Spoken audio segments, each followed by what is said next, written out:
Mana do'stlar, bu tomonga ham reaktorlarimiz mavjud. Mana o't bosgan holatlari. Ustiga yangi oziq qo'yganmiz va ustini yopmaganmiz. Shuni evaziga ustki qismini yeyish qiyin bo'ladi. Mana shuni holatda quruq holatda turibdi bu. Taq qismlarini yeb bitirishyapti mana. Ko'rayotgan bo'lsa,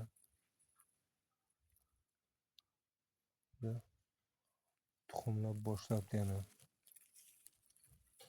Mana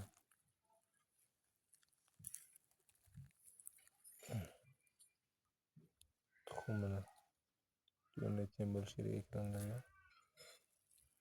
Tuxumlar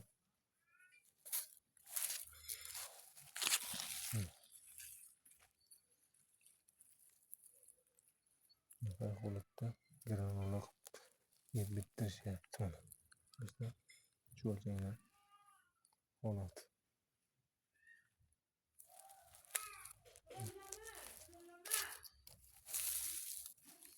Do'stlar, bu holatda ichki pastlarini granula qilib pishirayotganini bir qator ko'ringizlar.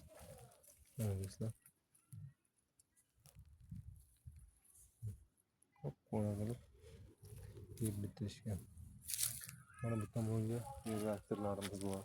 Mana bu tomonga ham. Mana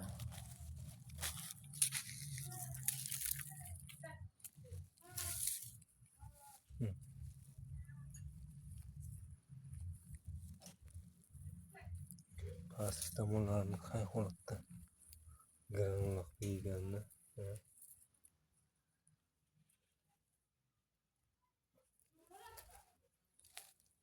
Holatlari yaxshi. Suv berishimiz kerak faqat.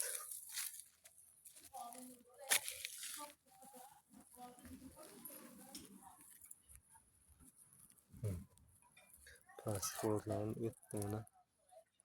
Qay holatda bitirishga yeb. 100% begona bo'lgan pastlari. Ustki qismini yangi ozga tashlaganmiz. Yopmaganlar, ustini yopganimiz yo'q. Shuni evaziga quruq qolib mana. Mana shunday katta-katta bo'lib turibdi. Buni ham ustini hashak, somon yo'q.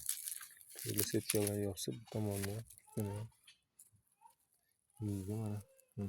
Qay holatda ishlashyapti.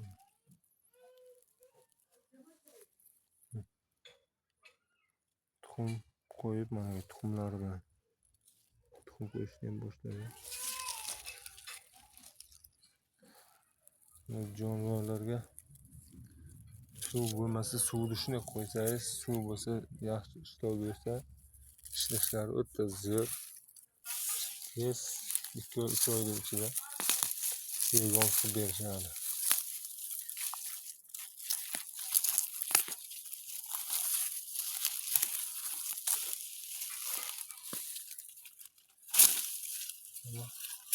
O't bosgan. Şeylerle. Do'stlar, cho'lchanglar ko'rinayotgan bo'lsa. Qiziqqan aka-ukalar bemalol murojaat qilingizlar. Mana shu tarzda ishlarimiz davom etmoqda.